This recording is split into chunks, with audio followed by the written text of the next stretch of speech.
sini sama ada carpal atau margus. Ya, pada cingulum humeri di tulang scapula. Ini ya, tulang scapula. Dia punya dua ekstremitas atau tangan, yaitu ekstremitas yang nantinya akan menuju ke sternum atau ekstremitas sternalis. Kemudian ada juga yang dia akan ke namanya acromion. Acromion nanti adalah bagian dari os scapula. Nah, kemudian clavicula ini punya dua fascia, fascia yang anterior sama yang fascia yang superior sama yang posterior. Kemudian di sini juga ada tuberculumnya, tuberculum conoideum. Pegangin sekalian aja. Lalu Minta tolong ya.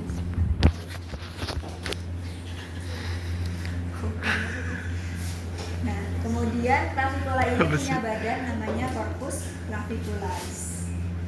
Ya, kemudian dari clavicula ini dia akan nempel atau berartikulasi dengan scapula. Nah, scapula sama kayak tadi dia punya dua bagian, bagian yang anterior sama bagian yang posterior. Iya, kalau dilihat dia bentuknya akan seperti ini. Nah, ini kalau dilihat dari belakang. Jadi scapula ini dia punya beberapa pinggiran atau margo batas. Ada margo yang medial, dia yang mendekat-dekat dengan vertebra. Kemudian margo lateral, lebih ke lateral lagi, yang bentuknya kayak segitiga ini. Lalu ada margo yang superior.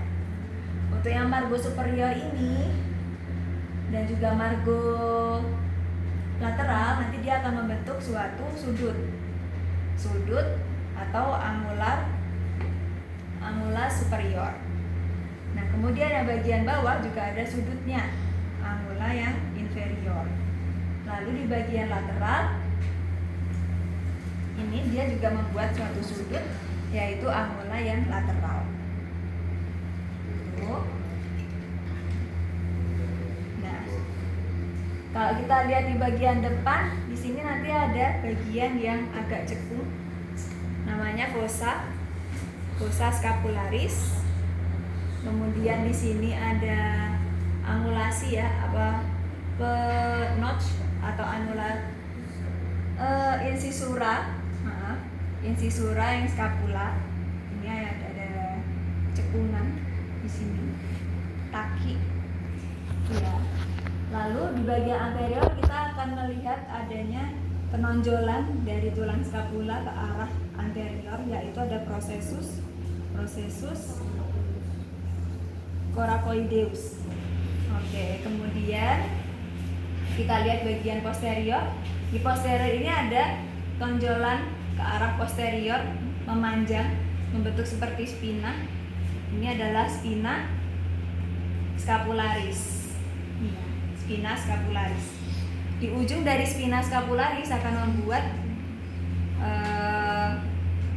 tulang namanya acromion. Itu. Nanti acromion ini nantinya akan ketemu sama clavicula di area depan. Lalu di bagian lateral di sini ada cavitas glenoidea atau cavitas glenoideus. Nah, di bagian sini nanti dia yang berartikulasi dengan os humeri, dibantu sama pertemuan antara processus coronoideus dan juga acromionnya. Itu aja. Sampai sini ada yang mau ditanyakan dulu?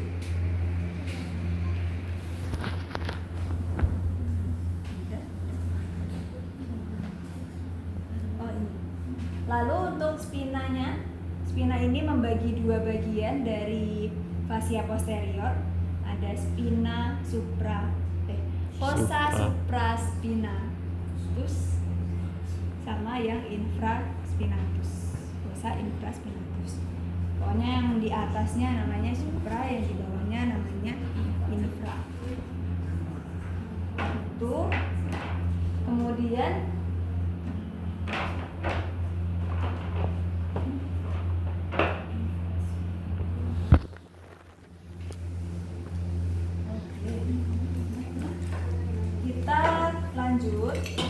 tadi kita udah bahas genunya atau artikulasionya. Sekarang kita bahas pars liberanya. Ada yang pertama adalah os humerus. Os humerus ini untuk orientasinya, bagian depannya itu ada tonjolan yang di bawah di bagian distalnya. Kemudian kaputnya atau kepalanya dia selalu mengarah ke median. Dan di belakang dia ada kayak cekungan. Jadi ini adalah tulang humerus bagian sinistra. Kalian bisa coba cari-cari sendiri di sini untuk biar tahu ini bagian sinistra atau bagian distal. Nah, karena os humerus itu termasuk dalam tulang panjang, dia dibagi menjadi 3 bagian. terus Ada yang mau terus ya? epiphysis udah proximal, berhenti ya, Ken?